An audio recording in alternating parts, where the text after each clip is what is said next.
What's going on, guys? Your boy Donzilla, and I'm back with another video.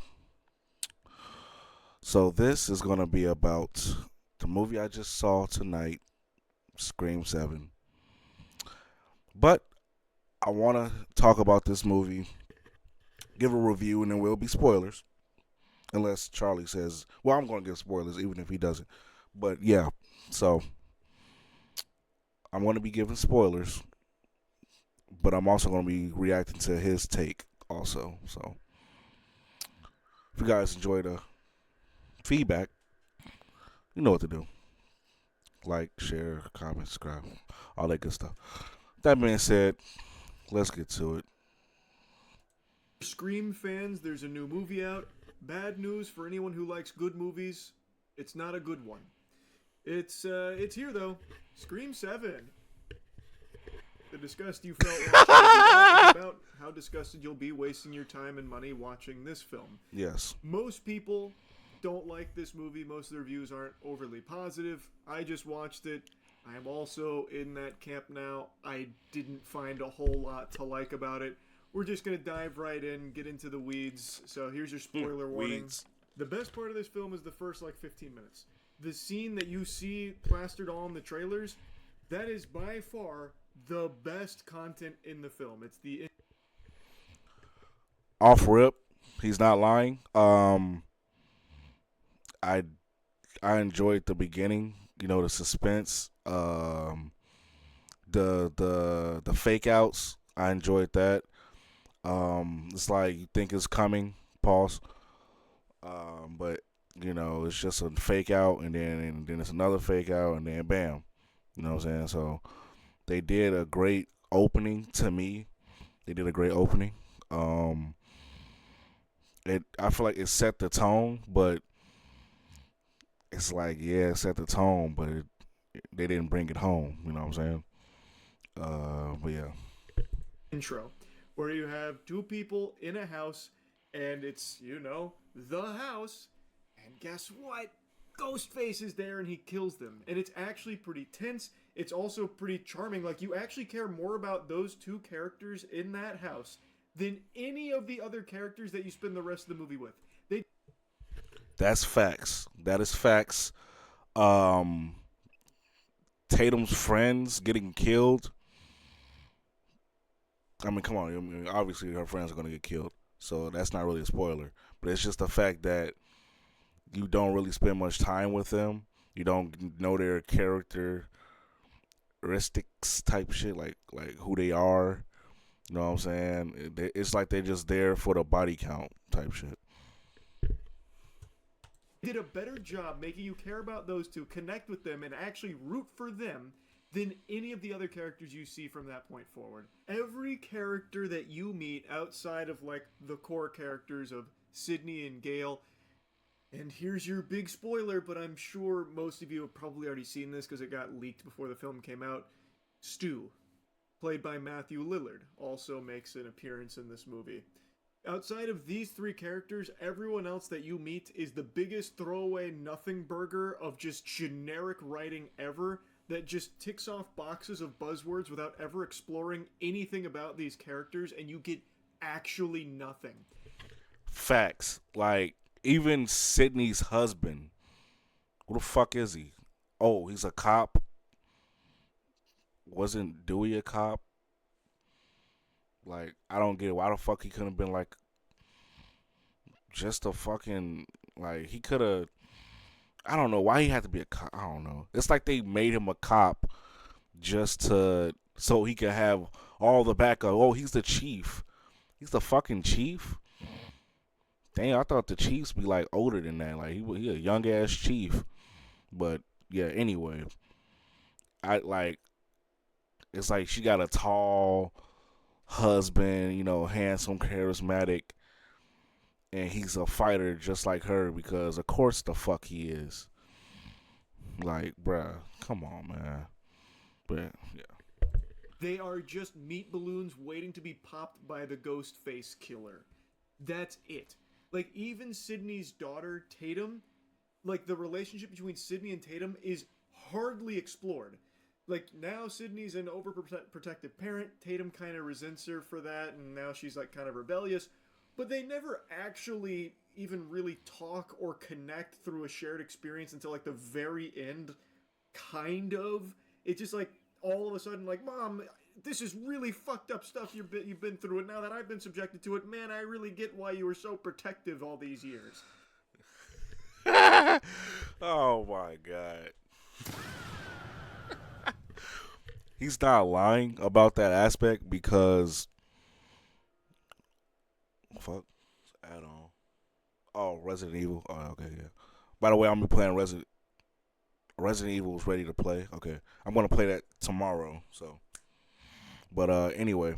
Um yeah, it's like far as like their relationship, with Sydney and her daughter Tatum, it's like every time Tatum asks her a question about her past, Sydney will like clam up and just get silent and then try to change the subject.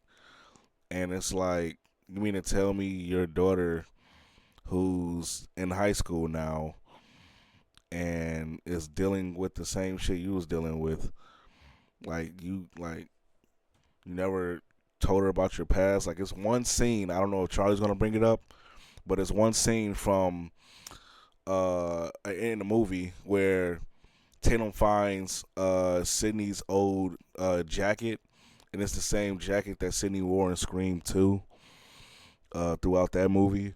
So when she sees Tatum wearing it, it's like she gets PTSD, and she tells her like you should have asked before you just took it type shit. When Tatum said, I found it in the attic, and she was being cold to her for just having on a jacket and not asking for permission.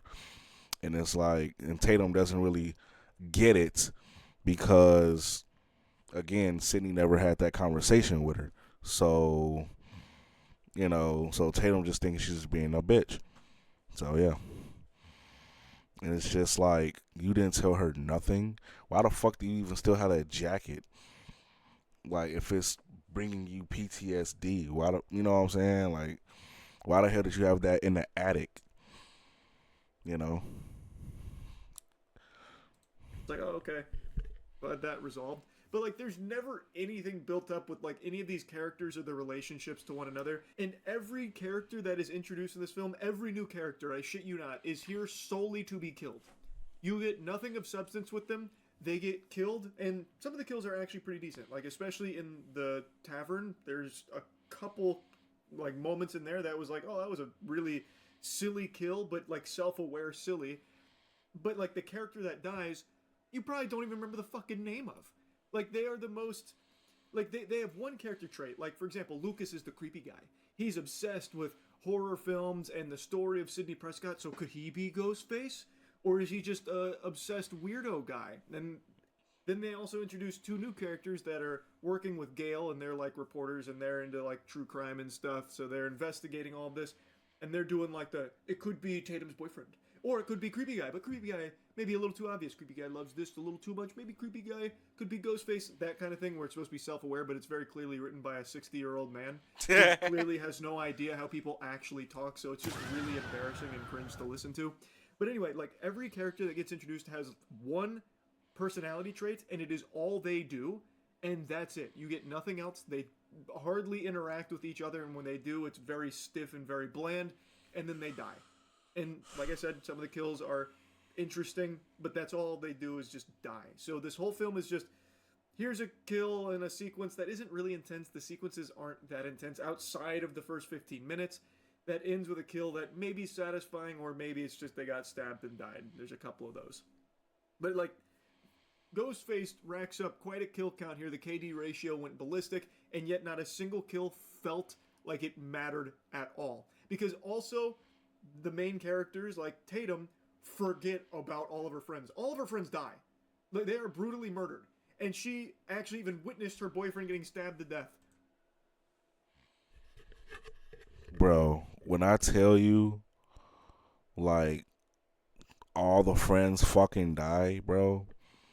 And then at one point, they make you think it's the boyfriend, of course. But at one point, you really did think it was the boyfriend because he was caught with some evidence with the. Oh fuck, I'm just spoiling it. It was deep fake with Stu. It was deep fake. All right, it was deep fake. It wasn't Stu Marker at all. Um, one of the killers was good at doing deep fake AI, but the boyfriend was telling Tatum, "Hey, like I know you see, it looks like I'm doing this AI stuff." With the deep fake, but I really was just testing it. So they make you think like, oh no, he's the killer. He wasn't.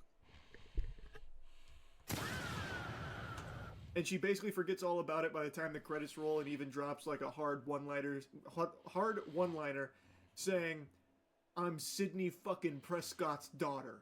It's like, okay, wow, this was quite a turnaround. What about all your friends and your boyfriend that has all been murdered? Like, I guess, whatever. We'll wipe her ass with that, I guess. It's just crazy how little they actually tried with any character in this movie at all. And I think it's important to have characters that you actually want to see survive. Otherwise, you're just watching a montage of kills and sequences that aren't exactly amazing most of the time, and nothing else. There's really just nothing of substance here. Anyway, though, I mentioned Matthew Lillard makes a return to this film. Kind of. This movie has some baffling decisions. Like, actually, shockingly dog shit ones. So, one of the things is AI. And the way Matthew Lillard reprises his role as Stu is, in the trailer where it says, "Oh, I'm not hiding, Sydney, not this time." Well, in the film, he then follows it up with a FaceTime call, and it's Stu. It's Matthew Lillard as Stu talking to her. So then the question becomes, is someone deep faking this? Or is Stu really alive? So then her and Gail start investigating, and they're starting to piece the puzzle together. They go to an insane asylum because one of the Ghostface killers that they actually were able to kill, Gail hit him with a car, like literally a joke moment where Gail just flattens this fucking guy. They get out. By the way, like that was Gail's entrance. That was Courtney Cox's entrance in the film, running over the killer as he's about to kill Sydney and Tatum's, the father basically, Sydney's husband, Tatum's father. Like he was about to kill him, and then he got kicked in the street or whatever. I forgot how. I think he was kicked in the street. Then he got up, looked, bam. You know what I'm saying? And then they zoom in on the car while you just see the mangled corpse of the Ghostface killer, and out comes Gail Weathers, and it's just funny as hell because it it was just so like what the fuck. I don't know. It was just like one of those, oh, what, like you're in the movie, oh okay, well, welcome back type shit, because it's like, again, that's her entrance to the movie, so it was just silly to me. And they're like, "Oh, vehicular manslaughter. Didn't expect that today." They just murdered a guy. It was Ghostface, obviously, but they kill this guy. They unmask him, and everyone just goes, "Who the fuck is that?" And it's just some escaped psychotic guy from the loony bin, who I guess just out of nowhere decided he wanted to kill Sydney Prescott and her family, kill the daughter, kill the husband, kill everyone as Ghostface. So they tie it back to the insane asylum, the ward, and that's when they talked to one of the guys there who was like, "Oh yeah, no, that guy, he was a bad guy, but he was also friends with that guy on your phone you just showed me a picture of. That's John." So now they're like, "Oh my god, Stu's really alive, it's John." But they're also still not entirely convinced. So Tatum, her boyfriend, forgot his name, Ben? It might be Ben. I don't know, it's either Ben or fucking Jerichomo or something, I have no idea. It shows what a good job this movie did of making you actually pay attention to these characters or care about them. But they've said multiple times that this guy, her boyfriend, is really good with technology, so it could be him deep faking Stu, because it's really unlikely Stu's still alive. And then Tatum even discovers that he was deep faking himself as Stu, and he's like, "Wait, no, I can explain, babe. I was just seeing if the technology can do that, if it's even possible." And she beats him with a laptop. Turns out, wasn't him. He really was just seeing if it was AI. He dies in the next scene.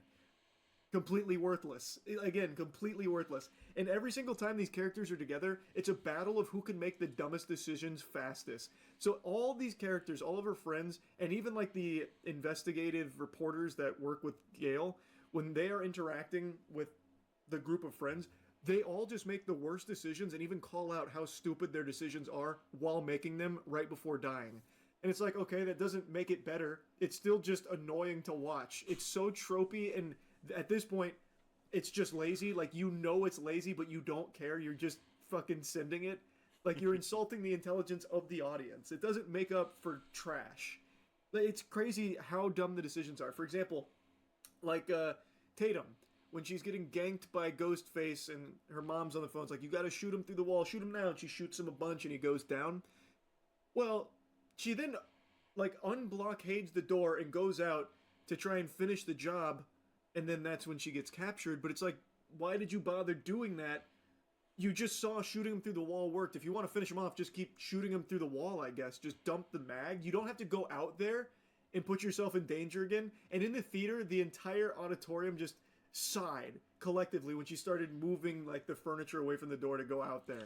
No, so nobody really sighed because I had a pretty decent theater. The capacity was like 78, but yeah, it was a decent amount of people in the theater, and we're just like, what the fuck, like, because I saw her put the gun down right on the table, like he said, to move the door, like to, the barricade, and I'm just like, is she about to just forget the gun? But she grabbed the gun, but like he says, why the fuck would you do that?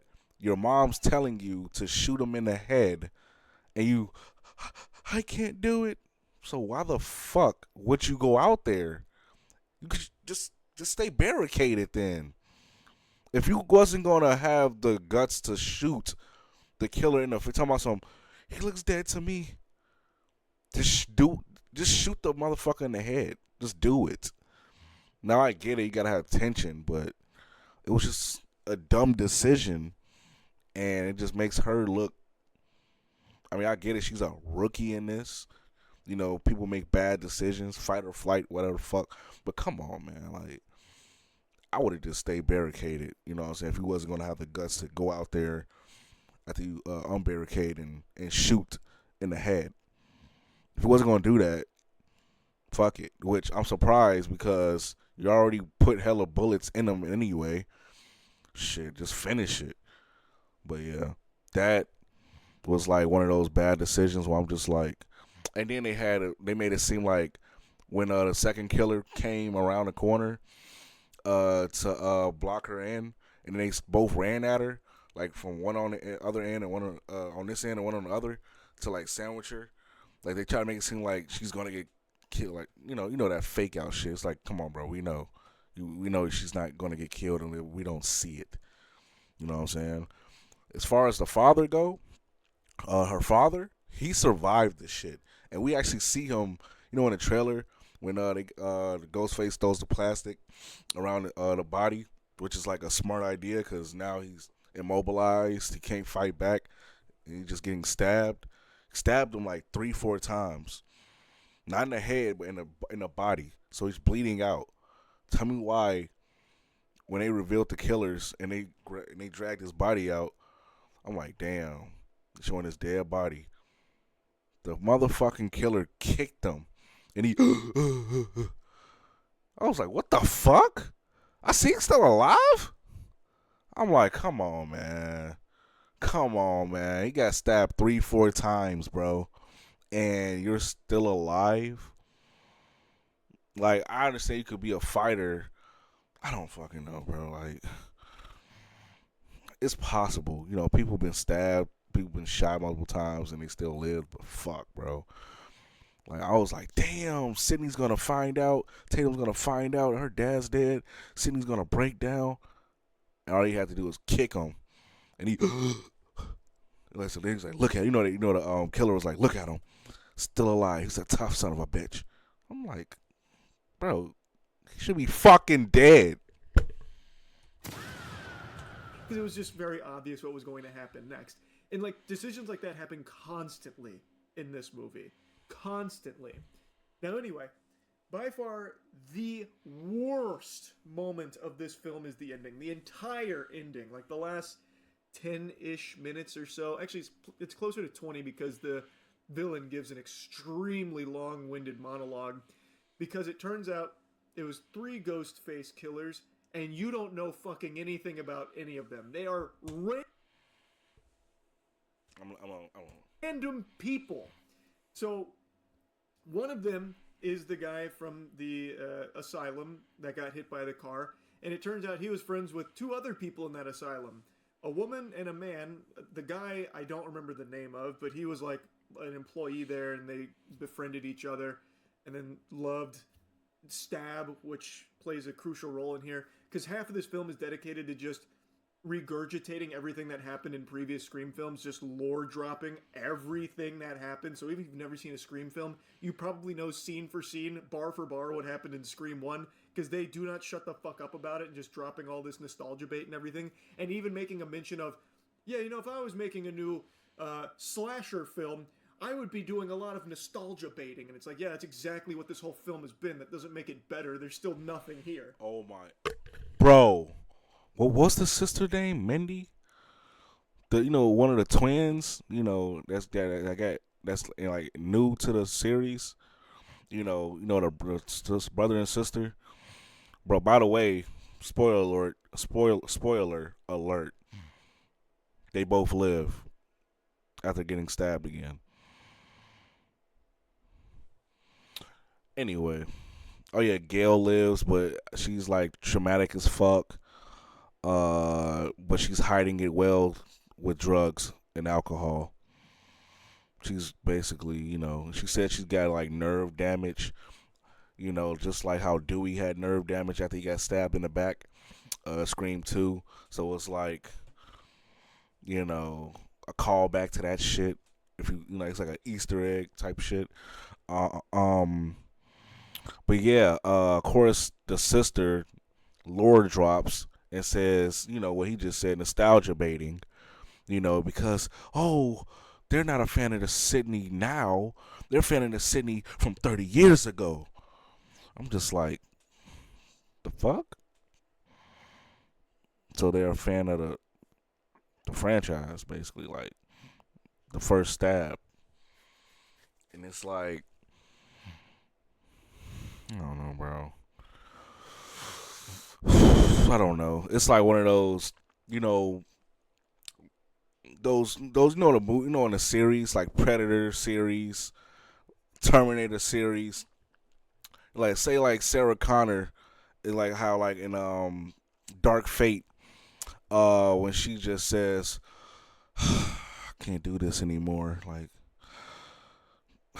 this is just too much. When a new Terminator pops up, she's like, it's too much. Like I'm done. I'm over this.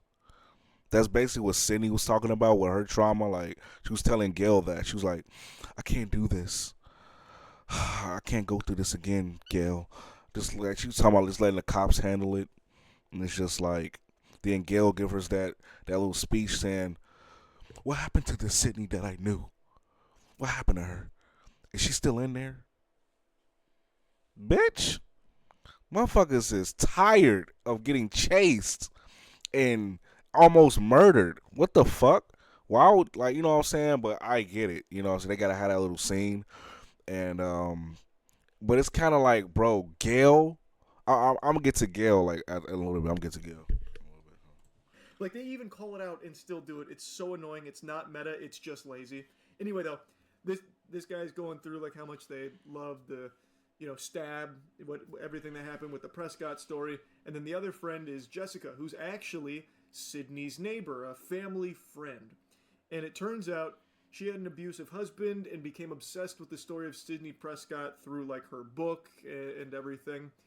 And eventually worked up the courage to kill her husband, and then resented Sydney because she didn't go to New York and thought she was like, weak for it. And then she became just crazy and checked herself into an asylum where she met the other 2. And they cooked up this plan to basically make Sydney 2.0 or, kill Sydney, that kind of thing. It's a stupid fucking conclusion where they reveal the killers. It was very, very awful. And I also think most people are going to guess that the guy at the insane asylum that they meet, who was like a weirdo briefly, where he talked about John, I think most people will be like, yeah, that guy's probably in on it in some way, because they made that. Bro, I instantly said it in my mind, and I was high too. Like I was off the, you know what I'm saying? I was high, and I'm just like, I could tell. I'm like, yeah, I guarantee he's in on it. He's gotta be. You know what I'm saying? And the way he was looking, like I'm like, what the fuck? Like, bro, like it's like right on the nose, bro. Pretty fucking obvious, but I don't think anyone will expect how stupid it is. And it turns out, prior to working at that asylum, he was like a Google engineer or something with AI, which is how he was deep faking Stu's face onto his videos and Jessica's videos that they were interacting with Sydney on. It sucks, man. And also, there's a big point about you have to shoot them in the head. That's what Sydney keeps telling the Tatum, her daughter. Shoot them in the head. Because if you don't, they're like zombies. They always survive. And that happens actually 3 times, I think, of them getting shot everywhere but the head, and then they just disappear and they're still alive. So they act like they are literally zombies. Movie sucks. The movie's just not very good. Like I said, the first 15 minutes, I actually was very surprised that anyone was like shitting on this film, because like, this is a very solid 15 minutes. I'm really enjoying this so far. And then after that, it became very clear the big problem with this movie. All the problems became very clear. And I'm just shocked that this is the film they released, to be honest, because Scream's always been pretty solid. I haven't really watched the Scream movie and been like, damn, that was terrible.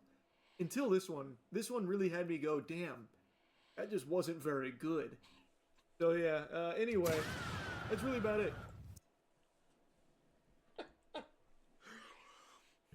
No, he's not lying, bro. Like it didn't feel like it, bro. Scream 5 and 6, bro. At least they had the tension, right? By the way, this is the first Scream that I've seen in theaters. I'm 29. I know, whatever the fuck. First Scream came out in 1996. Relax. I saw the second one. Well, the second one was the first Scream that I saw, ironically, because it was on VHS. I had it on VHS. I don't know who recorded it. Probably my brother or my mom. It was, you know what I'm saying, because that came out in 1997. And I was 1. So, yeah, that was the first. Scream 2 was the first one on bootleg on VHS. The third one I didn't see because it came out 2000. I was 4 years old. The fuck. And then 2011, 11 years later, 2011, I saw Scream 4 on bootleg. Scream 5 came out, didn't really give a shit. I was like, because it came out, 2022? And then Scream 6 came out, 2023? I forgot, whatever. So, yeah, I didn't really, at that point in the franchise, I felt like it was just dragging. So I didn't really care. So this one I really wanted to see. And I knew it was going to be a stretch of it being good. I knew. But, like I said, it was going to be the first Scream I saw in theaters. And it's like, yeah, I'm glad I saw it in theaters, but at the same time, it's like, bro, that ending was so fucking...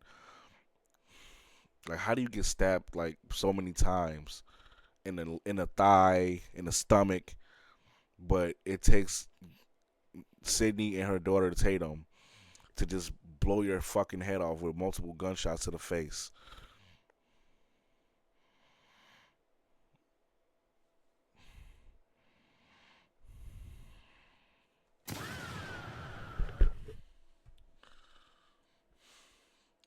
But I promise you, when it comes to the characters, it's like you don't really give a fuck.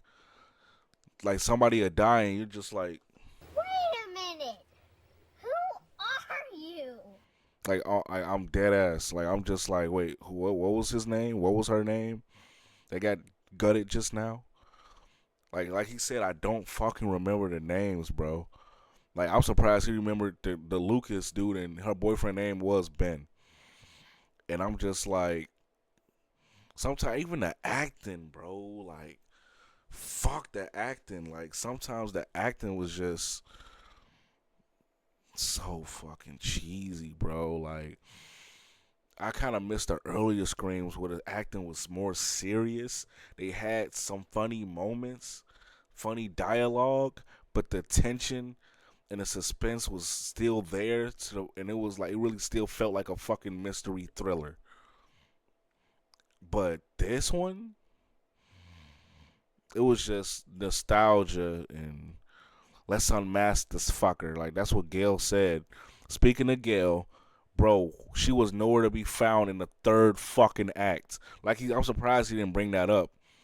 But yeah, Gail Weathers, after the deep fake is of Stu is used to lure Sydney back to get to, like he said, to her daughter. Like, she was running to her daughter on the phone, telling her, talking her through, like, oh, the code is this. It's your birthday.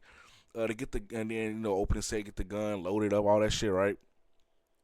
Gail, all she does is run, like, come out the door after Sydney when she couldn't find her because Sydney had, she ran, she was running to her daughter. Gail just opens the door. She's like, Sydney, Sydney, and then she doesn't see her. She's just like, oh fuck, that's it. You don't see her no more after that, bro.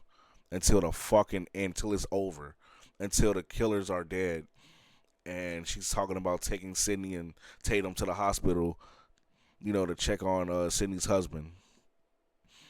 I'm just like, bro, why the fuck did they just exclude her? I'm like, bro, at this point, just fucking kill her, man. Just kill her. Just kill her off. The fuck? You killed off Dewey 2 movies ago. Man, whatever, bro. But yeah, I give this movie out of 10. I give it a straight 5. It's just a 50. A straight 5 out of 10. Um, but yeah, it was good to see Nev Campbell back, I guess. Cause Jenna Ortega is not coming back to the series. I hope they're done. Honestly, I hope it's done. Like, I get it. Tatum's the final girl now. It's like she passed on the fucking curse. Basically, thanks, Sydney. You passed on the curse. But anyway, um, like they said, the killers didn't make sense. Oh, you didn't go to New York. That broke me psychologically, and I had to go to a sane asylum and then come out. Like, so where the fuck was your son when you was in an insane asylum? You know what I'm saying? So it's like, it's just fucking stupid, bro. It's fucking stupid. But yeah, I ain't been to the movies in a while, so you kind of see why, man. Like, but yeah. Anyway, man, I've been talking long enough. If you guys enjoy my review, leave a like, share, comment, subscribe if you're new to the channel. Close to 1,700 subscribers, man. I haven't did a pre-recorded video in a while, but yeah, I felt like I had to talk about this movie because I don't know, man. It felt like it. I mean, it's definitely better than Halloween Ends, but damn, man, the way these final girls are going out, they going out sad.